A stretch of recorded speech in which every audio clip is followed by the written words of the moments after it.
everybody, and welcome to today's live. Today we are talking about spiritual burnout, and I have Elizabeth here with me. Hi, Elizabeth. Hello. How's the weather in Florida today? I'm ashamed to say it's cold because this is nothing compared to what our friends, in other parts are dealing with. But yeah, They had snow in Texas, didn't they? That was a bit insane. Yeah, we had snow in Florida in the Panhandle. Crazy. Oh, hi, Jane. Jane made it. Yay. I just sent her a quick message before we started. Right. Oh. So today we are talking about a spiritual burnout, and a topic that is particularly close to my heart, having just come out of a rough patch just before the end of last year, and having once or twice in my tarot career suffered from burnout. I didn't really know what it was at the time, but now that I've learned a little bit more, and I understand now that actually many people do experience it. And I know, Elizabeth, you've had your own experience of it, and I thought we would just have a chat about how we experienced it, perhaps even if we have any idea how we ended up in that position. And a little bit about what we experienced and how we came out of it. And then we can talk about how to prevent it, if there is a way. So just quickly, I'll just run through what I perceive spiritual burnout to be. So if you see me looking to the side here, I've just recently written a blog post, which the link is in the YouTube description. I'm just going to be referring to that and using kind of the general structure of the blog post as a framework for today's live. But spiritual burnout really is when all those practices and joys and rituals that used to bring us a great delight start to feel like burdens. So instead of feeling inspired and uplifted and comforted by these things, certainly in my case, they left me feeling very angry, very angry. I'd turn over the cards and I'd go, ugh, what does that mean anyway? I didn't really want to know that. And because they're spiritual tools, and spiritual tools are there to provide us comfort, when we lose touch with those, it can somehow feel a bit harsher. So yes, hi, Ange. And spiritual burnout is very, very similar to, I'm going to loosely call it normal burnout. Okay, so normal burnout, if you're in a field of care, if you're a nurse or vet or doctor, a lot of these professions experience burnout from giving too much of themselves. And there's a lot of similarities between that and spiritual burnout. But the common things are just a feeling of exhaustion. And this isn't just exhaustion of, oh gosh, I need an early night, everything will be fine tomorrow. It's continuous exhaustion. And it's waking up tired and being too tired to focus on anything, and being too tired to sleep even sometimes. A feeling of kind of a loss of purpose. We get into these fields because we want to help people. And when you feel afraid and at your wit's end, you don't feel in a position to be able to help those people. And then of course you feel lost. Resent and skeptical of tasks that once brought you joy. I remember when I went through my phase, drawing the cards just made me angry. No matter what deck I used, no matter what pictures, no matter what messages, I would draw the sun and I'd be like, what does that mean anyway? What does that mean? I'm not happy. Well, and just everything would just make me angry. And it was horrible because you can't kind of snap out of it. It's really hard. And then of course, when we experience all these things, you have the performance issues, because when you do these things as a career, you find it harder and harder to focus on doing the things that brought you joy beforehand, but they could also be what you do to earn money. My animal communication is my business. It's my income stream. That's what I do. And for me last year, what I found is that whilst I could still do, fear not, I could still do the animal communication, but it would just take me a lot longer, a lot longer, because I just couldn't get that same focus. Excuse me. So what does Jane say here? I think it's really interesting. When you get into that vicious cycle, I'm in a poor state of mind, and then the cards I turn up only reinforce it. Yeah, sometimes I feel like they don't help, and I think it's because, Elizabeth, what do you think? You're viewing those cards through that lens, the lens that you have over your interpretation filter, if you like, or your interpretation eyes, is one of despair and sadness and mental drain, and you're reading the cards through that filter. What do you reckon, Elizabeth? Yes, I mean, a tip that I hear time and time again, and I couldn't agree with more, is we should sit with our cards or whatever vehicle we're choosing, right, to connect with spirit at a time where we have some clarity of mind. Because when we're not feeling good, when we're feeling low energy, when we're feeling frustrated or angry or upset, it is difficult to garner any kind of message. And so I find that when I don't connect properly, or when I'm not feeling it and I draw cards, I look at them and they just look right back at me and I get nothing. And then I feel like, why am I going through this exercise? But it's because it's a completely different experience when I do feel engaged, plugged in, and tuned in to my center. So it's difficult when you're going through that experience of burnout, but you're still kind of forcing yourself to do the things that used to bring you joy, not realizing that maybe it's time to change up your practice or do something different. Yeah, absolutely. And I know certainly with myself, if I've this goes the same for readings, tarot readings or animal communication readings that are extremely draining.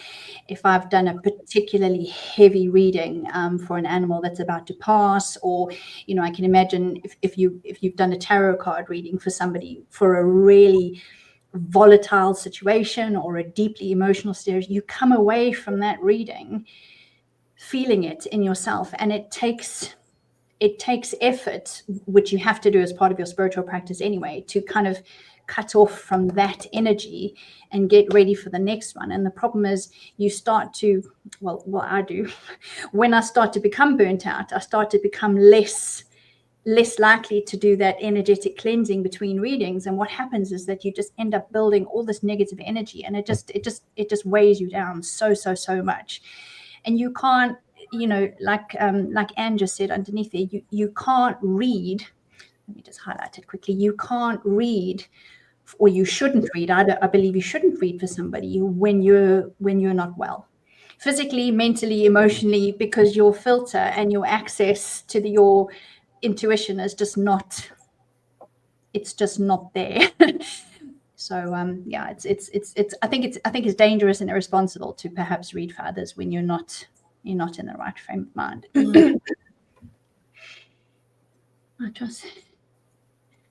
I trust the cards to manifest my unconscious and then get crossed when they manifest exactly that. Yep. And I still believe that's why I used to get angry with them, because it's like, I don't want to hear that. And the cards are like, well, you asked.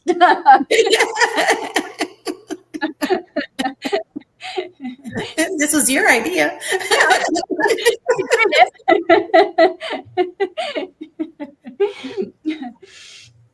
Okay, so let's have a look. So unique signs of spiritual burnout. Okay, so this is where they're slightly different from normal burnout, is the fatigue that we experience after particularly draining readings. And also if you meditate or you do rituals, if you do any sort of spiritual rituals, they now start to become tedious. You know what I mean? The things beforehand, when you lay all your crystals out, and you light your candle, and you'd face the moon, and you go, oh, isn't this lovely? And you'd be like, oh, cloudy night, and oh, oh, my crystal grid's dusty and I didn't have time to dust this week anyway. Oh, what do you know? And everything just becomes, tainted. I'm not always grinchy like this, just clear on that. Damn, Colleen. And the side of you don't see, you see? I love the way you call that spiritual hygiene, Angie. Yes, and it's so important, so important. But the thing is, I kind of think, the busier you get, and the more kind of overwhelmed you get, then you start. I do. You start to get a bit lax on the edges. Oh, I'll just quickly nip in and do that reading now. And then it grows, and it's just. For me, it's becoming important to be very much more disciplined about the energetic cleansing. And I mean, I do, for the Christmas period when I took that time off, I cleaned this office from top to bottom. I have crystals everywhere now. And they get cleansed regularly and reminded, you're here to sort this out and you're here to help me with this. And even under my desk here, under my screen, I have this nice selenite wand which sits behind my screen, and it's supposed to help me clean the crystals that are to the side of me. But it's more than that. It's also cleansing yourself, and spiritual hygiene. I like that term. So what, Elizabeth, from your perspective, you had I think it was a couple of years back now, or perhaps last year, you had a period where you kind of just ground to a halt, didn't you? What was your experience? Do you know why that happened? Or I think, and for each of us, it's a unique experience, right? So what happened with me is, I think I have a tendency to want to do things like 150%, everything in my life. And I was doing that with, my health and wellness and my spiritual practices and work and all the different things.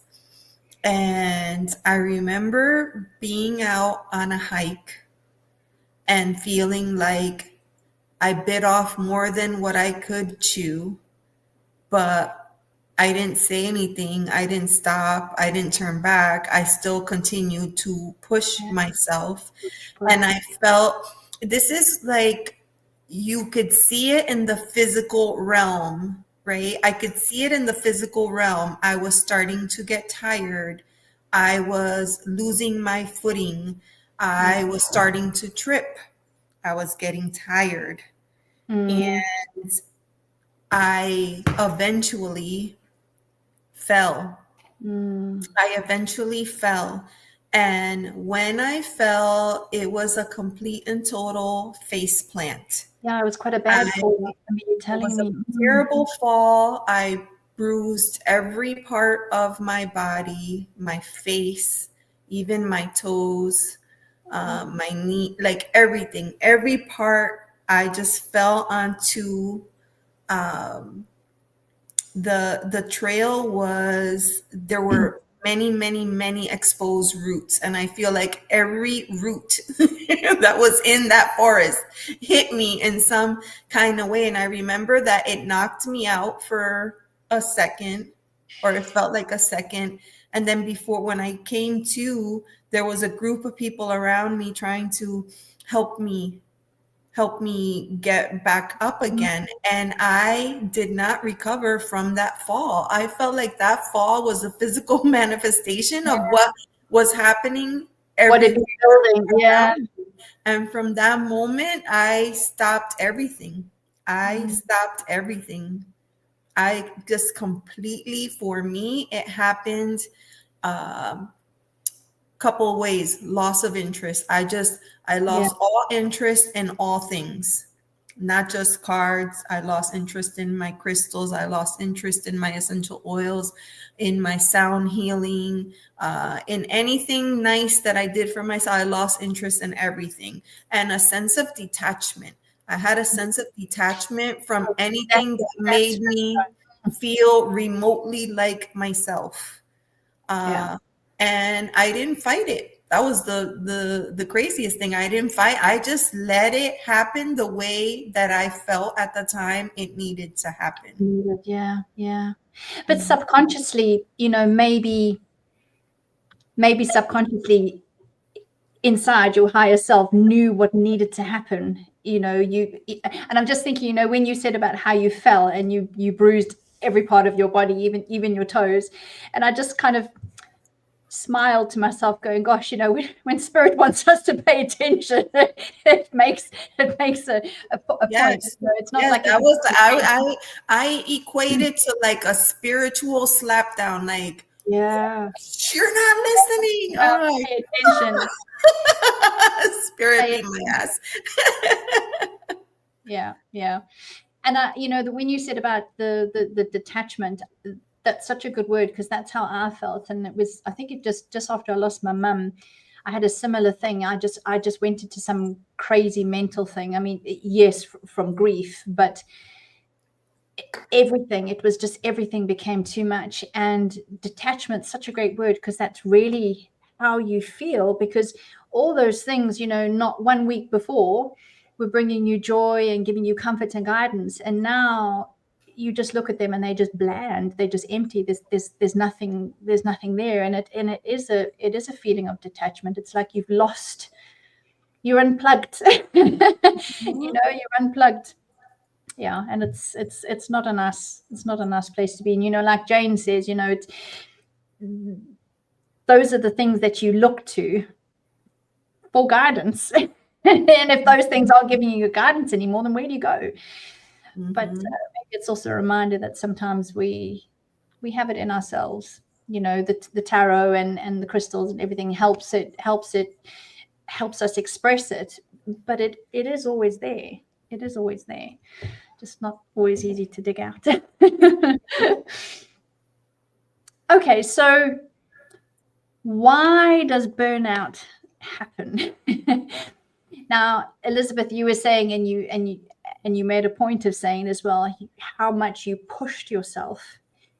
You pushed yourself, and you pushed and you pushed and you pushed. And I remember, you know, when I first started the tarot group on Facebook, you know, when you and I first met, and I ate tarot, drank tarot, slept tarot, everything was tarot. There was tarot. There was tarot during the week because of the Facebook group. There was tarot on the weekends because of the teaching.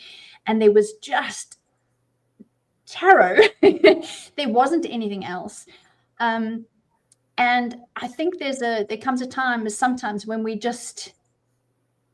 overcompensate for something. We become obsessed, is a strong word, but, you know, when we just sort of hyper focused in the ADHD world, you know, when you become so hyper focused on one thing, with, you know, to the detriment of everything else.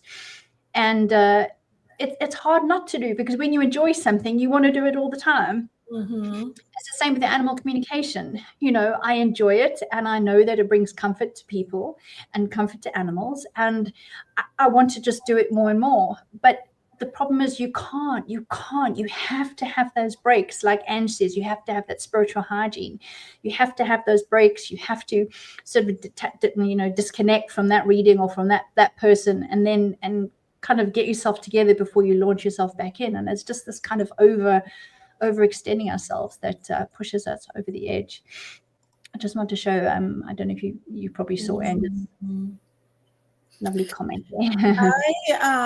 You know, it's interesting because when we're a part of this community, right, you inadvertently put yourself out there.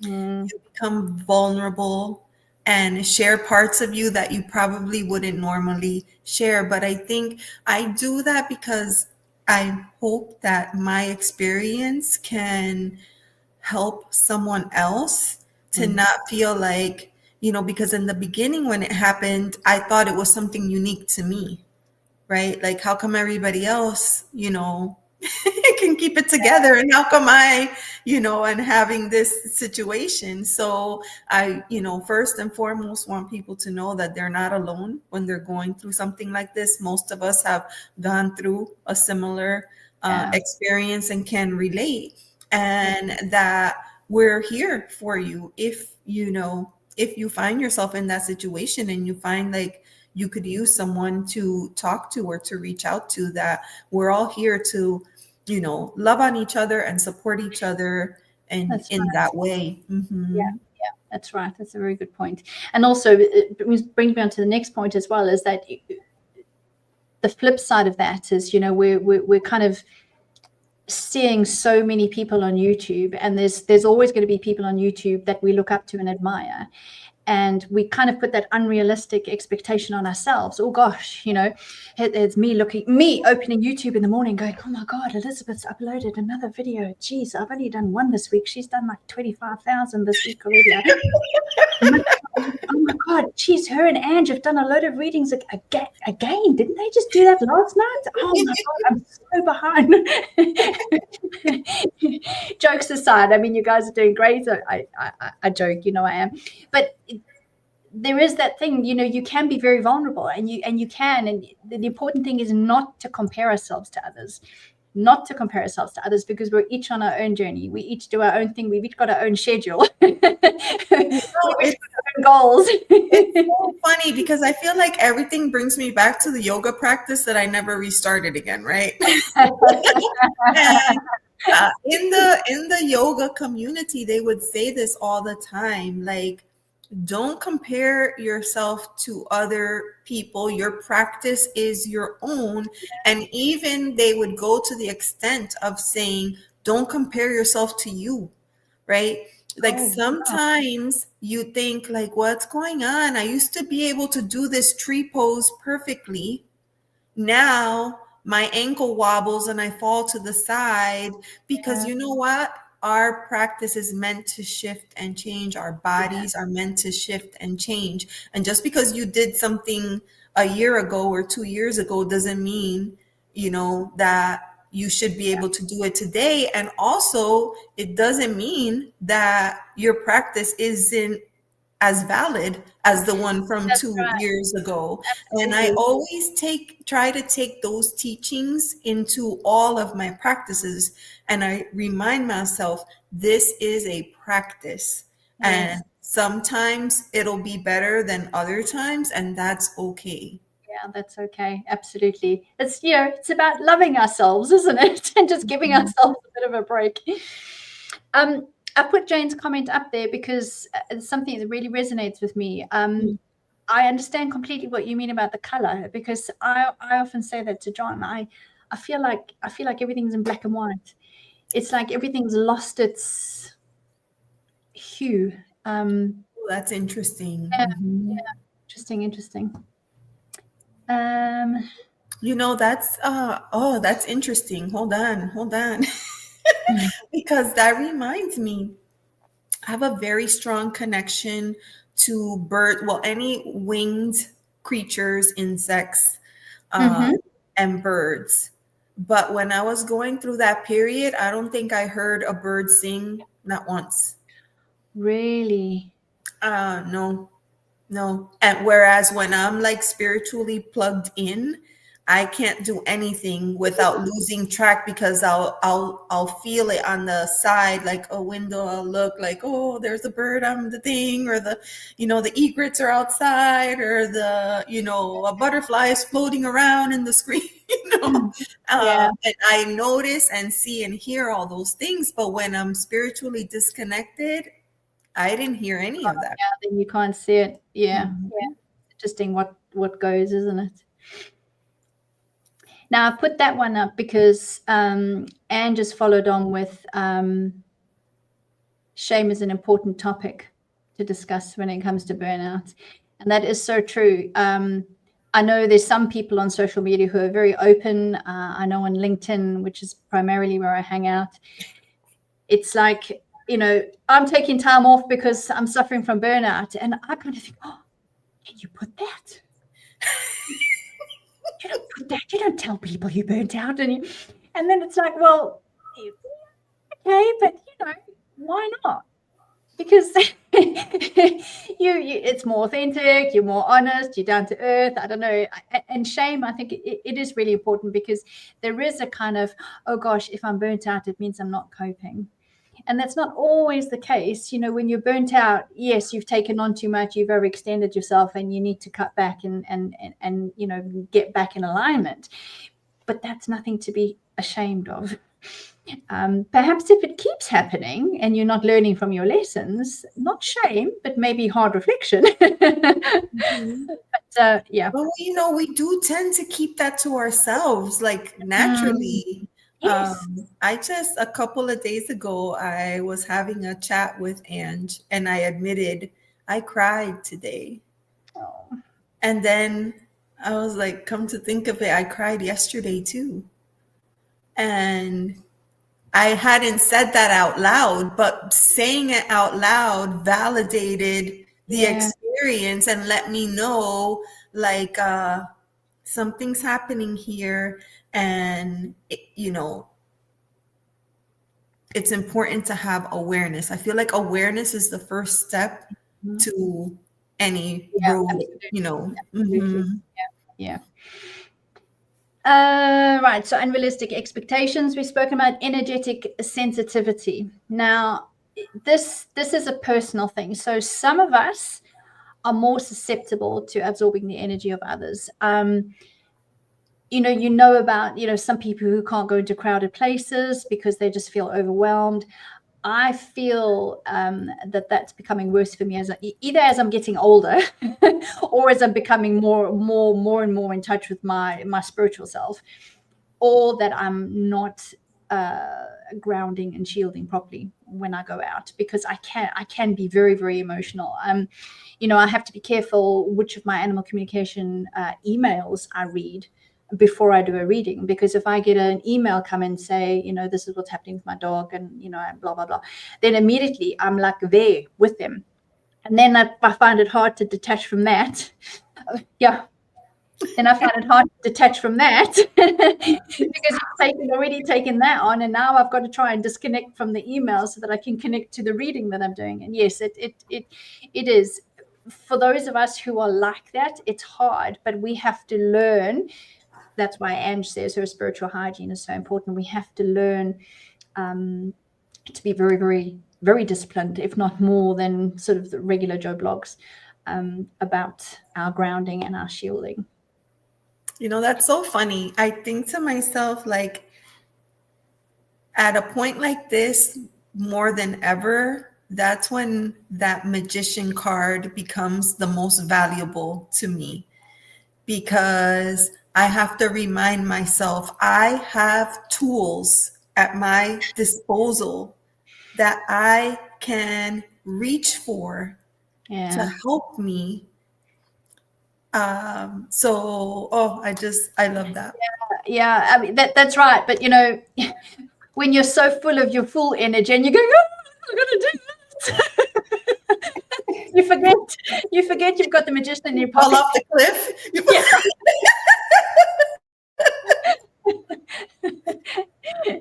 Yeah, and I think also perhaps that's the thing, that burnout can actually show us that, oops, we haven't realized that we haven't tapped into those resources that we do have. Maybe perhaps dusted them off and brushed up on them a little.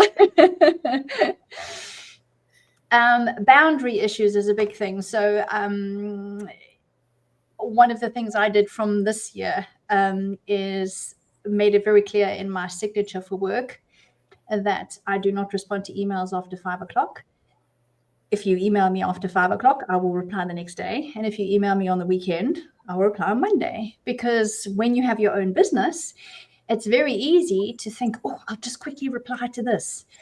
Oh, not a problem. Yes, I'll do your reading on the weekend. It doesn't matter that it's not urgent, and it's just, you just want to know if your dog likes its new blanket that you bought for its birthday. But I can do that on the weekend. It's no problem at all.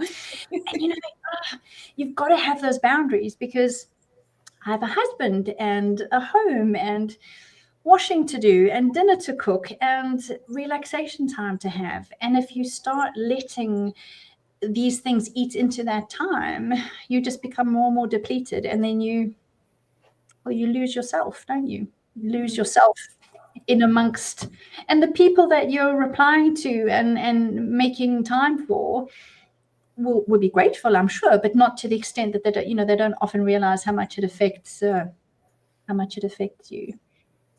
It's interesting that setting boundaries, that also brings up like part of boundary work is avoiding overcommitting to things. Yes. Because sometimes we overextend ourselves. Totally. Now I'm intrigued with this concept, Jane, because synesthesia. When I start to reach where I know I need to back off from readings, I started to experience this towards the back end of last year. And every time I was involved with an animal, with the animal communication, I often, because that's part of what I do, although I did learn very quickly that I have to be quite careful about that, I will often experience something that the animal is experiencing so that I can feed that back to the person. So sometimes if an animal is experiencing discomfort, I will feel that physical sensation in my body so that I can feed it back to the person. But sometimes I'll get it in a different way. I'll get it through, I don't know, claircognizance, for instance, and I'll just know that they have a pain in their leg or whatever. But what started to happen is that when I was reading emails from people explaining about, perhaps the dog was very ill and they were about to, start looking at end of life treatment or whatever. And as I was reading the email, I would start to feel physically all these things. And I remember saying to my husband, I don't like that so much. I understand it as part of my job, and sometimes I'm able to say to the animal, okay, thank you very much. I understand now what I need to tell the person, but actually, thank you. But this is an interesting concept. So you actually start to take it on physically almost, Jane, do you? That's like hypersensitivity gone hypersensitive. That's that's hard. I can relate to that too, by the way. I have to watch very carefully what I absorb on television because it affects me. Even sometimes when I sit on my phone and look at the reels on Instagram, I can't tell you how many times, even in a 30-second clip or a 60-second clip, tears well up in my eyes and come down, and the kids walk in the room. What's the matter? Why are you crying? I don't know, because that's what I do. I see a commercial, it makes me sad. I can't watch dramas. I can't do I had to stop watching documentaries, and I couldn't see anything unsolved crimes or anything like that, because I would take it to heart. I would start dreaming. I would start dreaming about what I was consuming. So I had to kind of close in what I was absorbing. Mm-hmm. Yeah. It's a lot more, I think, widespread than people realize. Okay, so that's kind of all what it is and why it happens, and let's talk about how we can prevent it, because that's ultimately, hopefully, what people want to learn. Oh, let's just quickly read Jane's comment. It's like your senses are cross-wired. Okay, synesthesia. That's interesting. Thank you for that, Jane. Mm-hmm. So we're going to talk now perhaps about preventing it, because ultimately that, that's good, because that's what we want. That's what we want to do. So the first thing I've got, which we've really just already touched on, is about setting boundaries. So for animal communication, and Ange, do you work as a professional tarot reader? She'll answer in a second. So, because I find, for me, for the animal communication readings, I have to space them accordingly. So if I've got a very heavy reading about a very heavy topic, then I know that I either won't do another reading after that, or I'll do like a small mini reading where someone just wants to know something lighthearted about their dog or their cat. Right. Okay. So you do. Yeah. Okay. So what I meant is, sometimes people just read tarot, for fun and for friends and family. But if you have actual paying clients, then it's important to be able to space yourself out. So, and what is your opinion? Because I think also with tarot readings, if they're a bit shorter, sometimes people are inclined to kind of think, oh, I can do 5 in a day. And actually, by the time you've done the reading, disconnected, kind of grounded yourself, got yourself back in touch, gone to do the next one, you have to set a limit to the number that you're doing a day. Otherwise, you're just going to, I feel like that brings us to another tip on how to prevent burnout, which is mindfulness. And I feel like we really have to be connected to our body and listen. And I'll share an experience. Ange and I were doing live readings a few nights ago. I told you 2 months a week. I'm telling you. No, I'm joking. We were doing live. Well, we try to help as many people as possible. And it's such a difficult time right now. So we were doing live readings and everything was going well. And then we did a reading that ended up being very, very heavy. Right. And at that moment, we decided that we were energetically spent and we could not continue doing readings. So we, cut it at that point. We cut off the reading. We just invited people to come back, at a different time to one of our channels. And if we could, we would read for them at that point in time. But, some people don't listen and they just try to keep going, and it impacts the quality of the reading. Yeah, I absolutely agree. So Ange's answered here. So it depends on the question and length of the reading. Yeah. I think it can just be too draining. And people who work the hotlines, that's something I could never do, because I can't switch off and on at the drop of a hat. It takes me time, and because I take too much on, so that's hard work. So absolutely, having boundaries in your spiritual practice is very, very, very, very important. Avoid doing heavy energy work when you're already feeling drained. Yes, exactly. So when to draw the line, when to stop the readings, and ask people to come back. Prioritizing self-care. Now, this word self-care this phrase is thrown around so much, and yet it's so vitally important. It comes up so much with mental health, emotional health, spiritual health.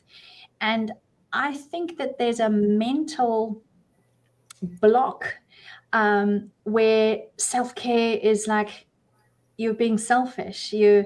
Why are you spending so much time on yourself? You should be out there doing X, Y, Z. And yet, the phrase, when you're on the airplane, oxygen masks, you got to put yours on before you deal with anybody else. And we've heard it all before, and yet why we all still struggle with it so much. When I took time off over Christmas, I took 3 weeks off, 3 weeks. And I had one day where I said to my husband, I'm going to have a self-care day today. One day. And I was like, that's the day I'm going to do all the things, right? All the things. And I had all my favorite meals, and I did all the beauty treatments. I put a face mask on. I put the hair conditioner in for like 10 minutes, and painted my nails. And it was always just, and then I got to the end of the day and I thought, there was nothing really special about any of those individual things. Why don't I do those things more often? And we just seem to have this, I don't know, this block against the word self-care, isn't it? Yeah, it's just self-care, and you just go, oh, And yet it's maybe we need to rename it. Maybe it needs to be sort of self-value or something that makes it sound a little bit more valuable than it is. Let's just pop that one up there for you.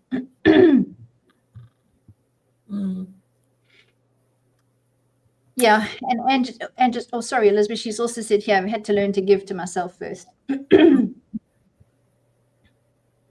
Yeah. Now you self-care was something, Elizabeth, that, if you don't mind me saying, that you started to really make time for when you came back from your after your fall, wasn't it? I found myself doing things before even returning to anything at all, that were helping me along the way. And even these days where I've been feeling a little bit of burnout, not spiritual, but feeling a little bit of burnout, and it becomes difficult to do some of the things that I regularly do for myself. And so this morning I woke up and I in front of the mirror. And I thought to myself, do it for yourself. This is the one nice thing that you can do for yourself. And I took a deep breath and I grabbed my skincare and I started working on it bit by bit. And as I start washing my face, and as I was doing it, I visualized I'm cleansing negative energy away from myself. And I visualized the water, and it was so helpful. It was so helpful for me. But I had to physically tell myself, do this for yourself. Do this for yourself because you deserve it. I wonder why it's so hard for us. Why it's so hard. So other than the spiritual care, sort of the makeup and the physical care, there's also obviously eating healthily, staying hydrated. I know that energetic work is extremely dehydrating. And whenever I've done particularly hard reading, I'm very thirsty.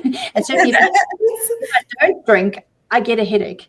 And then I kind of have to think, oh, why have I got, right, okay, no, I need to drink.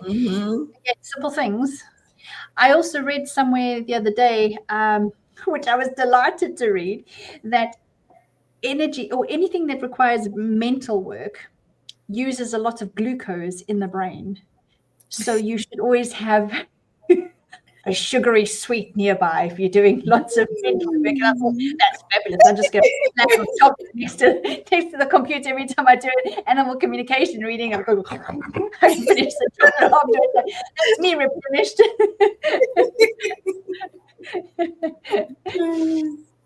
So Jane says she's gone back to shiatsu. Yeah, because a lot of these practices as well, like the yoga, and for me it's my weight training now, it kind of gives me that moment that I'm giving to my body, that I'm allowing my body to become stronger and healthier, and and lots of water is required. I keep doing that. Cameras in the way.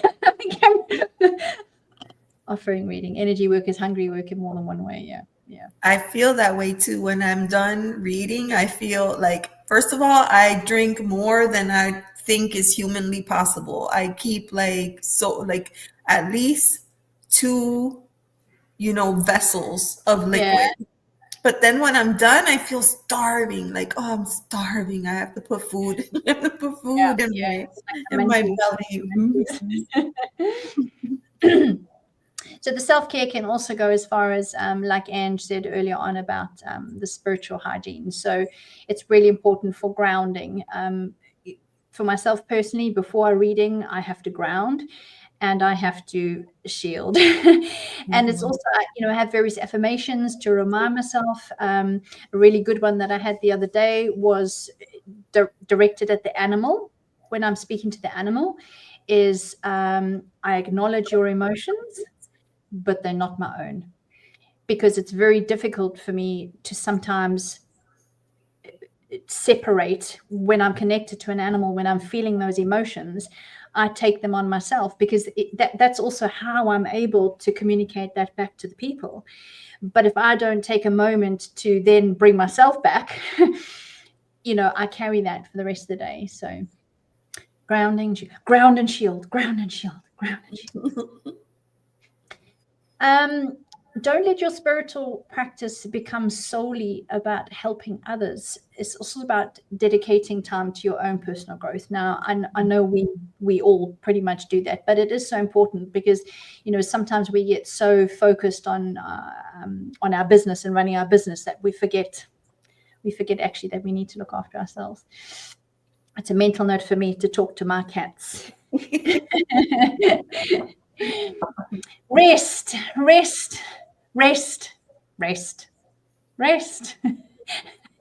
The one thing I did when I was off for those 3 weeks, I had so many glorious afternoon naps. That is so good. That was one of the tips that I had listed as well. Like, pace yourself, right? Make sure that you're always allowing yourself time for resting and for recharging, because really the spiritual journey that's what it is. Like, when you're undergoing spiritual growth, it's a journey. Yeah. And you can't appreciate the journey if you're rushing to get to the end.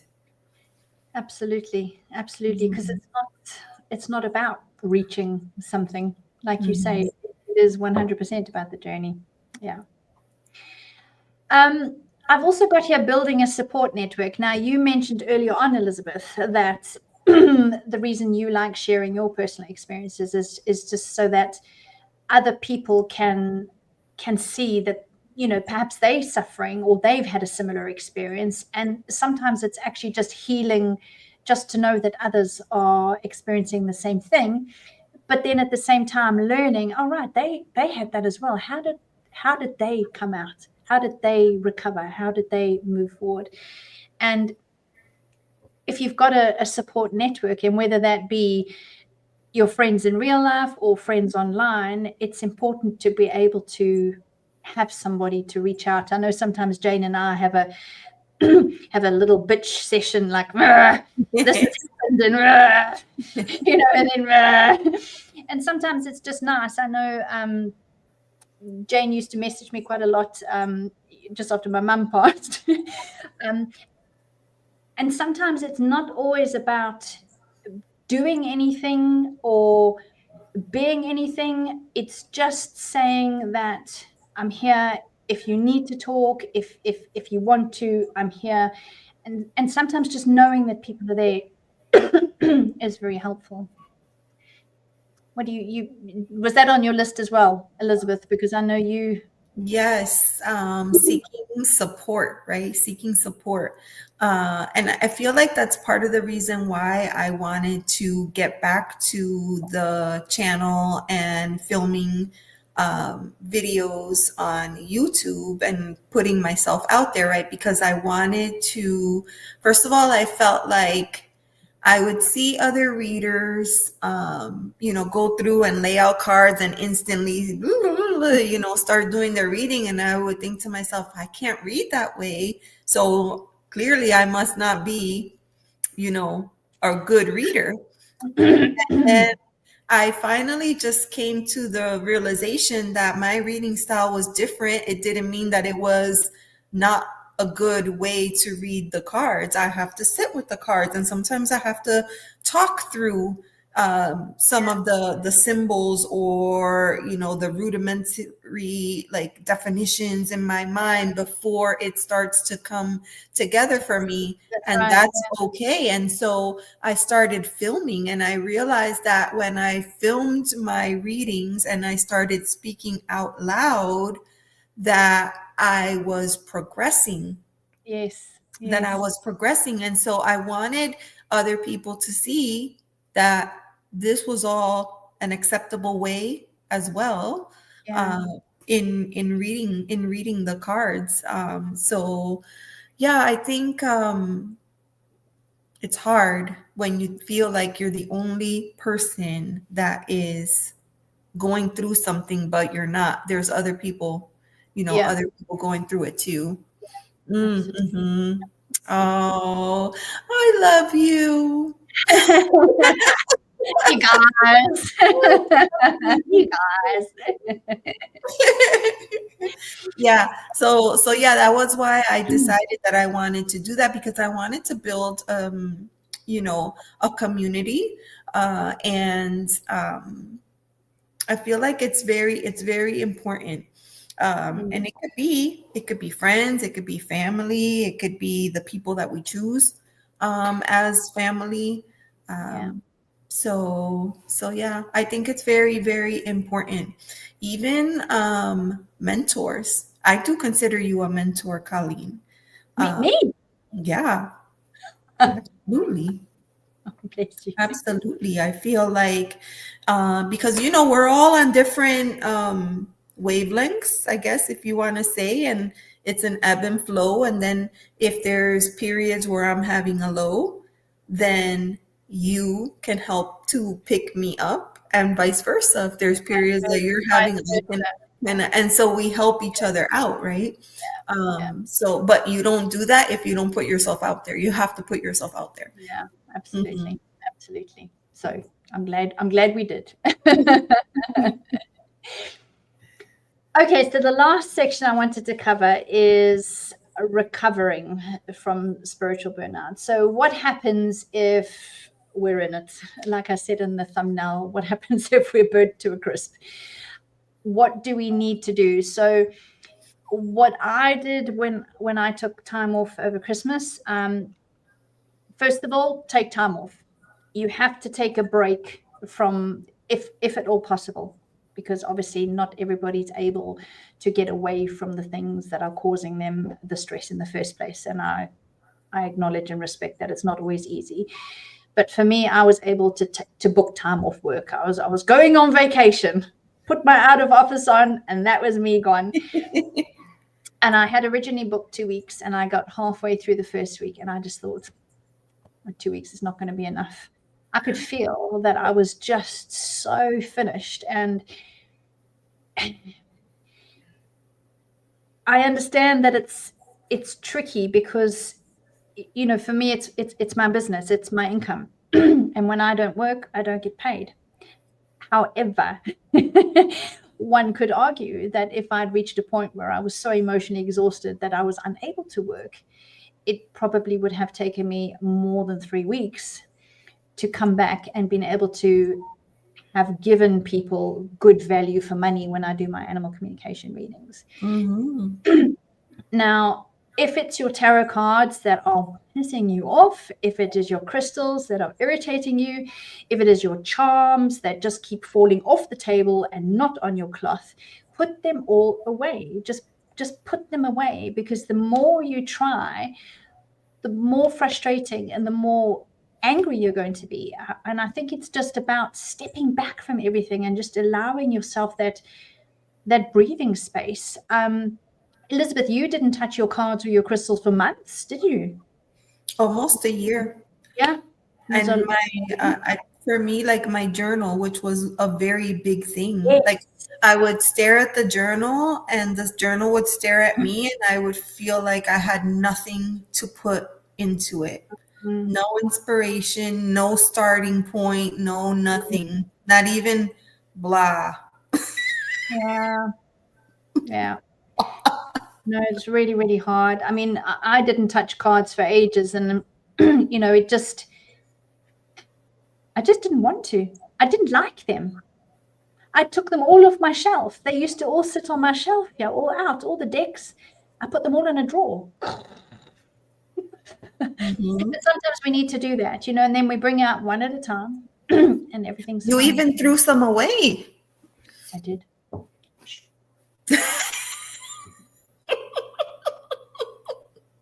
It's important though. Why do we tell ourselves we have to hold on to something? Jane always used to laugh because Jane's here in France, and she came to visit me once, and just above my desk, I have 3 shelves here. And I used to have 8 or 9 decks up there, and it was called the shelf of shame. Those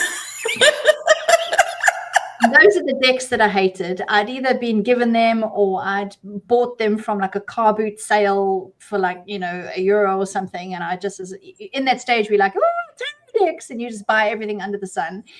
And I'd end up with these decks, and I just hated them. Yeah, and eventually I decided one of them was the what's that Doreen Virtue deck, the one that everybody's got. She did the Angel Tarot.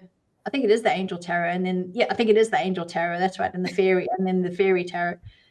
Bloody Angel Tarot. I was like, ah, and then I'd go through them, and I that's the same dude. That's the same dude. He'd have Archangel Michael, and he'd the exact same figure. And so in the end, I cut them up. I cut off all the phrases at the bottom because I decided actually some of the phrases at the bottom are quite cool, but I don't have to link those to a card. So they are their own little oracle deck now. That's awesome. And then I cut all the archangels out. So I just cut the phrases off because all the major cards are archangels. So I cut all the bottoms off. So I have an archangel deck.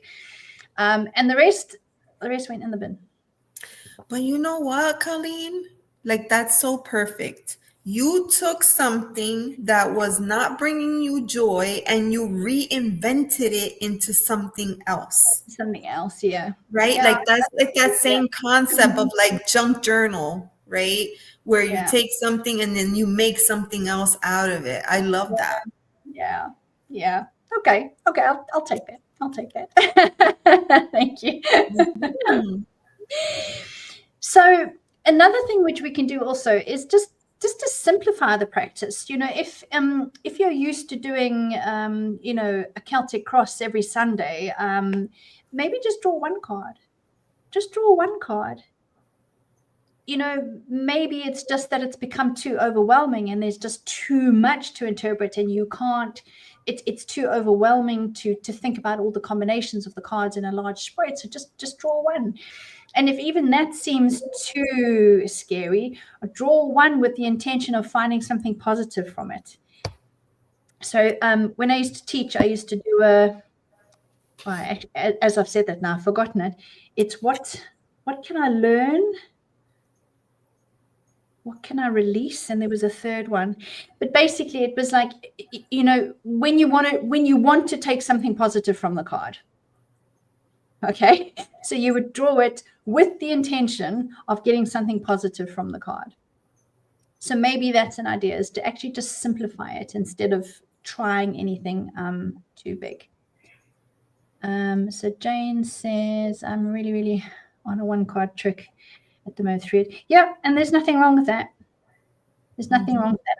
I also sometimes find that using oracle cards, I know, Jane, if I remember correctly, you've only got the 2 decks, haven't you? I think you've got Light Seers and the Rider. And I find sometimes pulling an oracle card takes away the pressure of having to interpret. When we draw a tarot card, there's always that, number, suit, how do they relate to everything else? And there's a form of analytical processing that happens. An oracle card for me doesn't have that, because an oracle card is just an oracle card. It just has a message and a picture. And sometimes that takes a little bit of the pressure away. And it's just a kind of a gentler way of drawing a card without forcing yourself to analyze any meanings or interpretations. And because also with tarot, you're like, oh, I should know this. 4 of Pentacles. What is it for? For structural stability. Yeah. Oracle cards, you don't have to do that because they just are. I found, like, along the same vein that the Emperor was ruining my life, Colleen. Yeah, we know about you and the Emperor. The Emperor was ruining my life. Like, here I would, like, oh, I have to do a daily card pull. And then on Sunday, I'll do a weekly spread. And on, the first of the month, I'll do a monthly. And on the full moon, I'll do a full moon reading. And then I'll do a new moon reading. And then, I'll journal about all of it. And it was just like, yeah, it starts to become too much. I couldn't do it. Like, I was just like, I have to stop. Like, this is insanity. And now I don't do any of that. When I feel the inkling, I grab the cards. And sometimes I grab the cards over the silliest things. Should I feed the cat now? Miracles being a pain. Should I give her a treat? And I'll pull a card. And then I just keep it simple. And I find so much more enjoyment out of it. Yeah. Because there's not that pressure to interpret and take meaning from it and then take that throughout your day. No, and then I would pour that right into my journal too. Oh, I have to create a monthly spread in the journal, and I have to do the weekly setup, and I have to have something to say for each of the days of the week. Well, what if you don't have anything to freaking say on Friday? What are you going to do then? Leave the page blank? You can't leave the page blank. Oh my God. I just thought of an idea as well, which you're talking about the getting you away from that kind of over analytical, because the problem is when you draw those cards, you analyze them, and then you kind of take that reading into your day. I bought a book when I first started reading. It's called Tarot Tells the Tale by I think it's James Rickliffe. And the entire book, each chapter is fairy tale characters. So for instance, I don't know, Snow White will contact the tarot reader and say, gosh, I'm living with these 7 dwarfs and I'm finding it really hard to cope with them, and I don't really know what my role is. What can I do? And then the person who's writing the book will give Snow White a tarot reading. Wow. And each chapter is a different fairy tale character, and they all, there's like Rapunzel in there, there's Beauty and the Beast, there's all of these like funny stories. And sometimes that also helps because you're doing the reading but you're not emotionally vested in the reading or the results of the reading, and that sometimes can help us get back into the swing of things because we're detached from the emotions of the reading. So, pick a funny story on the internet, a funny story, not a news story, a funny story, and do a card reading for it. How's this going to pan out? How's this going to work? Will the polar bear find his way back home? Because there was some video on YouTube about some polar bear that ended up on a boat. And, just do readings that you're not emotionally vested in. And sometimes that helps to kind of edge back in. It's a very, very funny book, actually.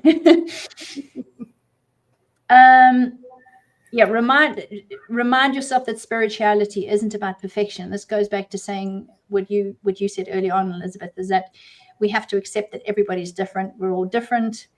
We're on different journeys. We all interpret cards in our unique ways. Yes, they have their base meanings, but how we interpret those meanings in the situation is going to have our own personal slant on it. Excuse me. I just let go when I read. I don't worry about the right interpretation. I look for the story and what I feel, not what I should think. Yeah, sometimes that's easier said than done, though, especially when you're reading for yourself, because you're automatically going in with a bias, aren't you? I have one deck in particular that allows me to do what Jane is talking about.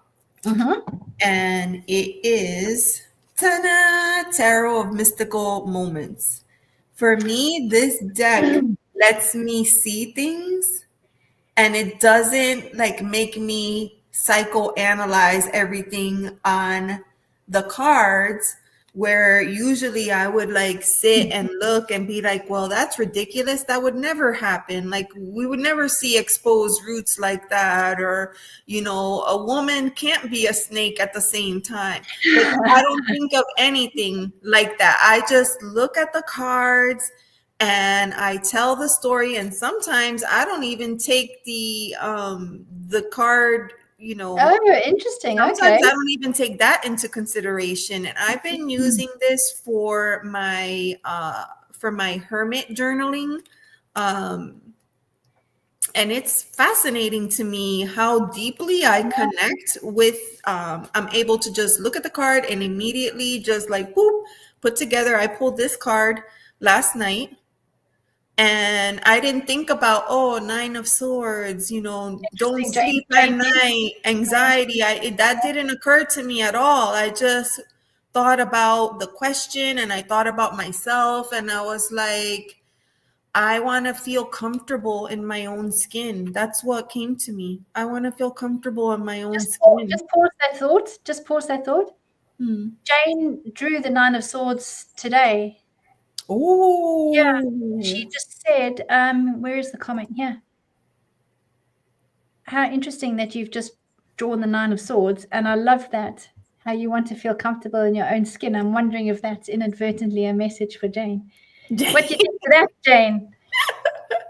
Yeah. Interesting. Yeah. So different decks can help. Yeah, you see things slightly differently. Yeah. Oh, well, welcome, Van. Is it Vanro? It's probably not meant to be pronounced, so sorry. I probably chopped that up, but thank you so much for being here and welcome. Thank you and welcome.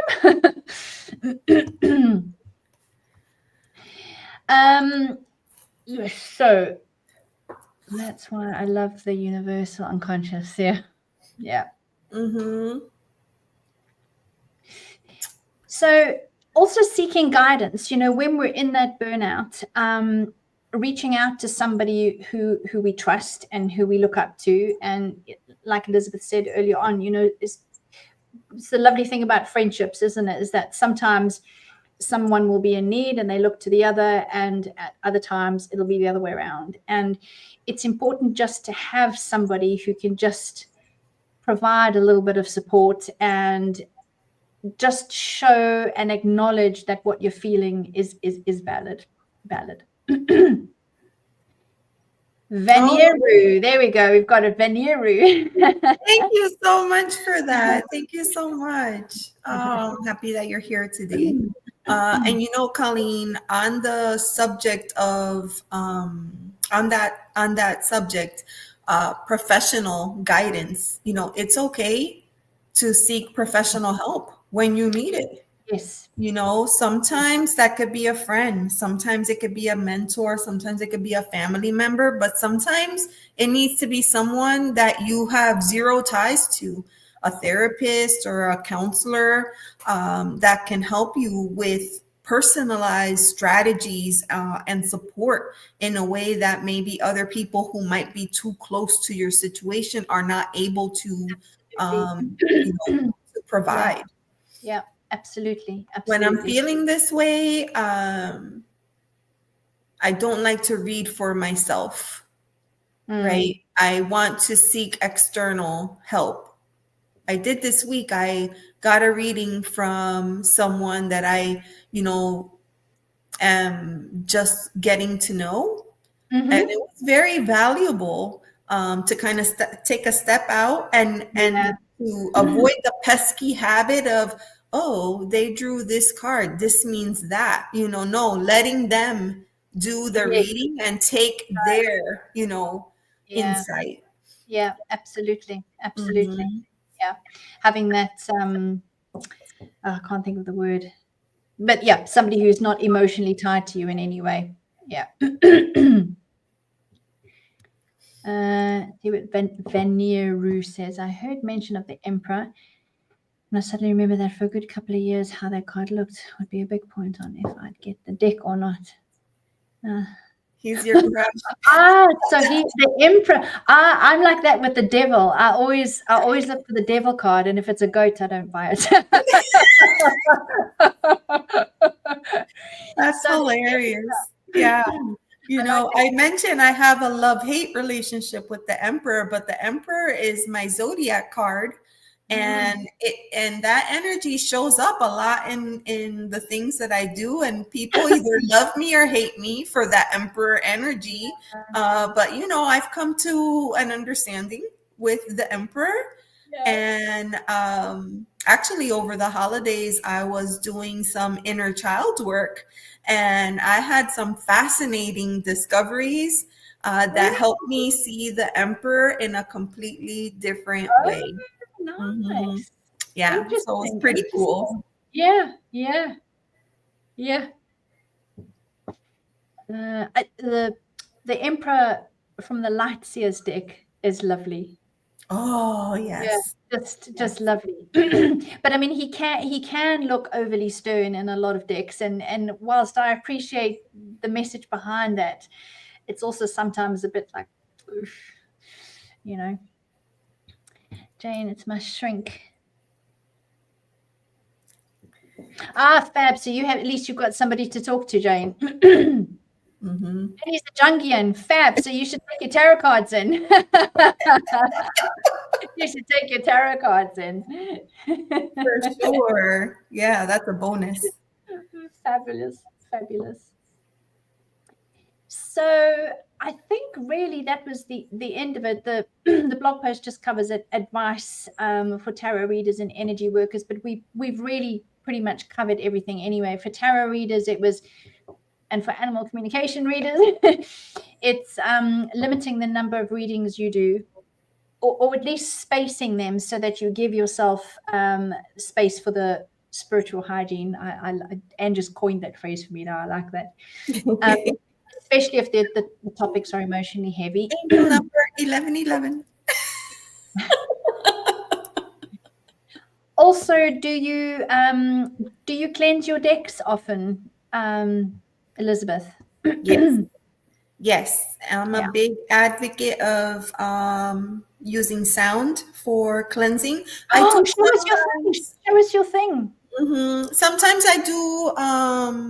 Sometimes I use smoke, Palo Santo or sage, but I use sound. I use sound a lot, and I have this beautiful bell that I keep at my reading table, and I use this. Beautiful.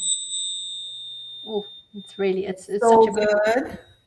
And then don't ask me what this is called because I have no idea, but this is meant for sound. This is 741 in hertz, right? Is it megahertz or hertz? 741. 741 is throat chakra. 741 is throat. But it almost kind of looks like a tuning fork. And I like to hit it and then just sit with the sound until I can no longer hear it. And it's fascinating how long I can hear it lingers. Yes. I love that. Yes. And I think that I recently added a drum to my spiritual toolkit, and I'm loving having that. Yeah. And I'm exploring with its use and teaching myself to drum, which is an experience all in of itself. Fabulous. I've been combining drumming and humming at the same time. Oh, interesting. Okay. Get that throat chakra going. Yeah, for sure. Sound is incredibly healing. It is. And I know we covered, right, like tips for spiritual burnout. So I had a list of 5 that I wanted to share. Some of the things we've already kind of talked about, like rest, taking time for rest and recovery. We talked about seeking professional help if need be. But I wanted to mention a few other ones, right? So explore new practices, right? introduce a new spiritual practice or ritual that could help kind of reignite your passion and your interest. So I just added the drum, and that was very cool, and it's really helping me quite a bit. So don't be afraid to explore new practices. It's like what Venero said, the powers that be, the algorithm, whatever, landed them here on this live today, right? And that happens. Sometimes I stumble across videos and I'm like, what? I love this. Why haven't I seen this before? It's like spirit is feeding you what you need if you are paying attention. Yeah, absolutely. I knock on my deck and blow. Yes, I've seen a lot of people. Oh, yes, smoke incense. I like that. I can't put all my decks in the moonlight anymore, as I have too many. No. Yes. I used to do that with my crystals, and then I was like, okay, this is insanity. There's too many to be like running out and running back in. Yeah, so important to explore new practices, that might be something that you find helpful. Also, like, think about what your core beliefs are. Because when you're going through this spiritual, change or transition, you might find that your beliefs shift. Have changed. Yeah, have shifted. And that's okay. There's nothing wrong with that. So take some time to reconnect with what your beliefs are. And even if they have, shifted, because that is critical to what we do. And then the other thing I would say is reevaluate the commitments that you're making to yourself and to others.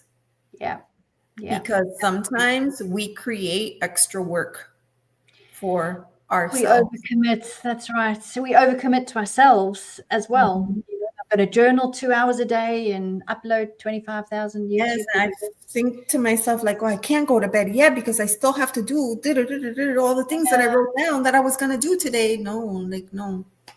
I know sometimes in the morning because I'm up early and like sometimes you're still awake. So I know you've been up late, obviously, like, doing your thing. So yeah. Oh, I like what Venero says. Wouldn't mind trying the bell. I was just sharing with Colleen that when I went to choose my bell, I was in a metaphysical shop and there were so many. And I literally just sat on the floor and I played with every single bell, and it was annoying. It had to be annoying for the people. They didn't care. And I sat there and I rang for, 45 minutes at least until I found the one that was for me. Yeah. And I was like, when it, yeah. Brilliant. Did you have any more on your list, Elizabeth? That was the 5 that I had, and hopefully that helps anyone that is undergoing, or for anyone that may be watching back on the playback. I hope that you find that somewhat helpful, and allow yourself grace, because we all go through it, and it's not easy, but there is a light. Yeah, I think that is allowing yourself grace. That's a lovely point to end on, because at the end of the day, we just need to be kind to ourselves, because it is our journey and we need to take our time with the journey. And if we're giving to others, we need to be in a good place before we can give to others. And it is all about just being kind to ourselves in order that we're able to give. So I like that one. Thank you. Did anybody have any questions before we sign off? Or even any tips? I would love to hear if someone has something else that they would love to share. Yeah, I'm just looking. I think the blog post is up. I did put the link in the description of the video. You did. Okay, good. So that's there.